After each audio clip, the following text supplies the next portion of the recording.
Renungan Pagi, Yesus Nama di Atas Segala Nama oleh Ellen G. White, 23 Maret 2024. Mari kita berdoa. Bapa kami yang di sorga, Allah pencipta langit dan bumi, laut dan segala isinya, Allah yang maha besar, maha kuasa, sumber segalanya, yang kami sembah selalu melalui anak-Mu yang tunggal, Yesus Kristus. Terpujilah Yesus, anak Allah yang maha tinggi, yang adalah pekerja ilahi bagi kami.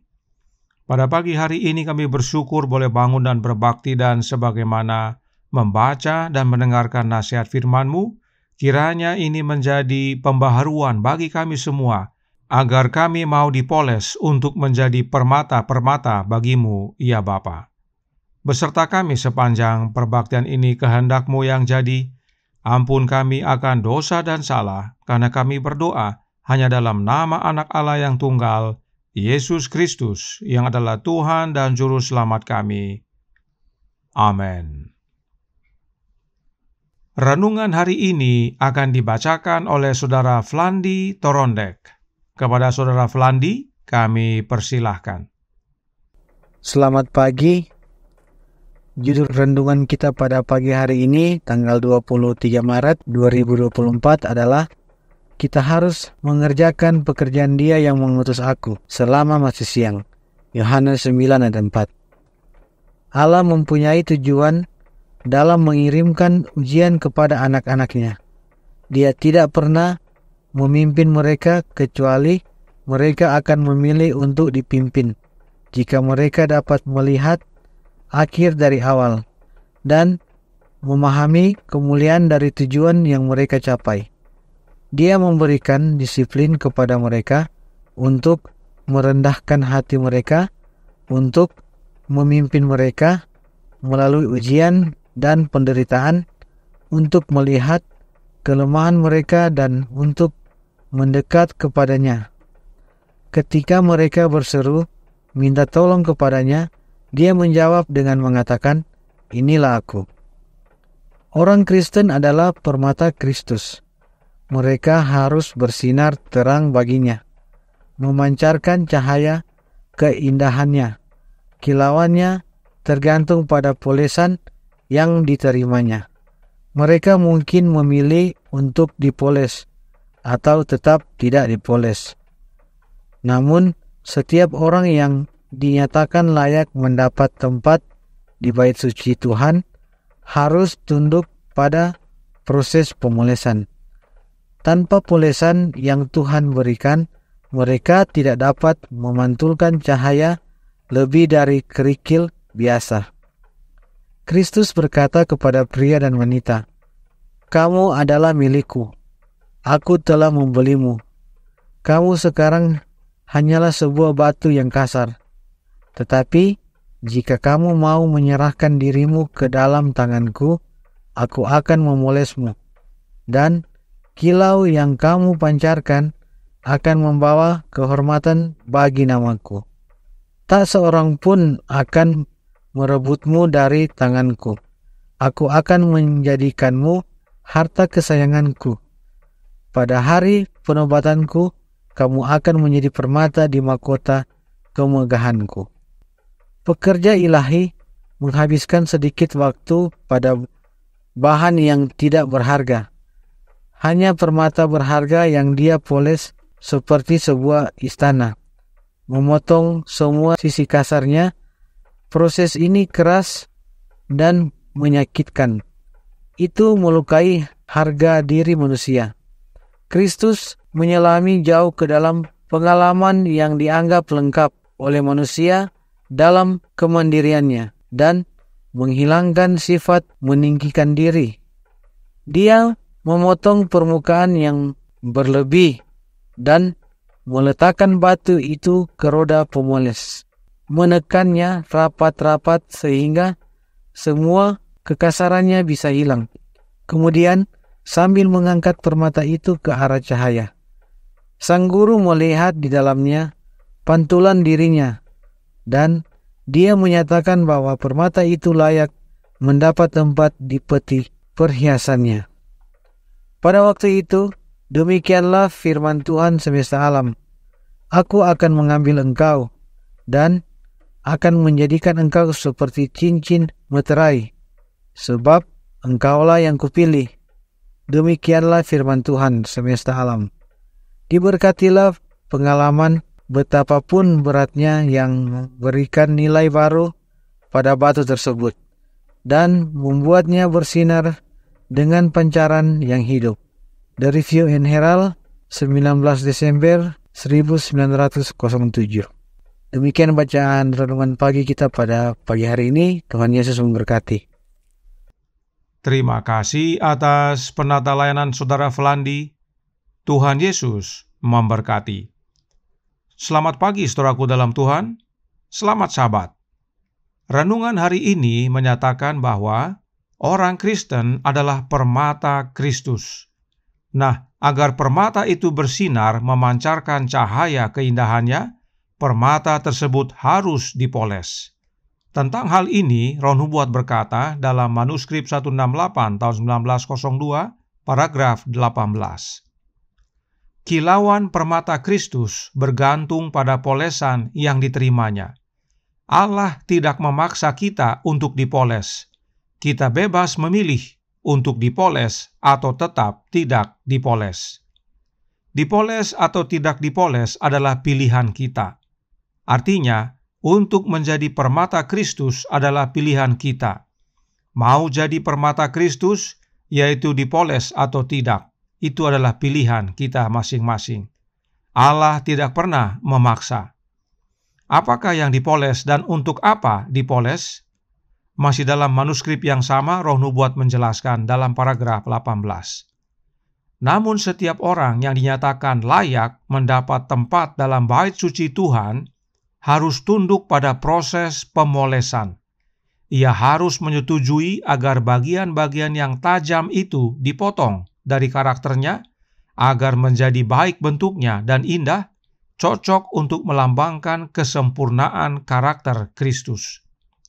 Jadi yang dipotong dan dipoles adalah karakter kita, supaya menjadi indah sebagaimana karakter Kristus, dan kita layak mendapat tempat dalam bait suci Tuhan. Dan yang mengerjakannya adalah Kristus. Pekerjaan pemotongan dan pemolesan karakter kita bukanlah pekerjaan kita, tetapi pekerjaan Kristus dalam hidup kita. Roh Nubuat menjelaskan dalam manuskrip yang sama dalam paragraf 20. Dengan palu dan pahat, dia memotong bagian-bagian yang kasar, mempersiapkan kita untuk mendapat tempat di bait Allah. Prosesnya keras dan sulit. Proses itu melukai harga diri manusia. Kristus menyelami jauh ke dalam pengalaman yang dianggap lengkap oleh manusia dalam kemandiriannya dan menghilangkan sifat meninggikan diri. Dia memotong permukaan yang berlebih dan meletakkan batu itu ke roda pemoles, menekannya rapat-rapat sehingga semua kekasarannya bisa hilang. Selanjutnya, masih dalam paragraf yang sama, dikatakan, kemudian sambil mengangkat permata itu ke arah cahaya, sang guru melihat di dalamnya pantulan gambarnya sendiri, dan permata itu dinyatakan layak mendapat tempat dalam bait sucinya. Itu sebabnya renungan hari ini berkata, Aku akan memolesmu dan kilau yang kamu pancarkan akan membawa kehormatan bagi namaku.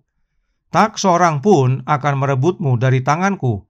Aku akan menjadikanmu harta kesayanganku. Nah, saudaraku dalam Tuhan, mengapa hanya Yesus satu-satunya pekerja ilahi yang dapat memoles kita?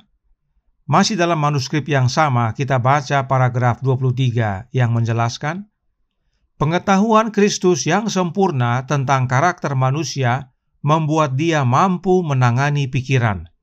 Dia tahu persis bagaimana memperlakukan setiap jiwa. Dia menghakimi bukan seperti manusia menghakimi.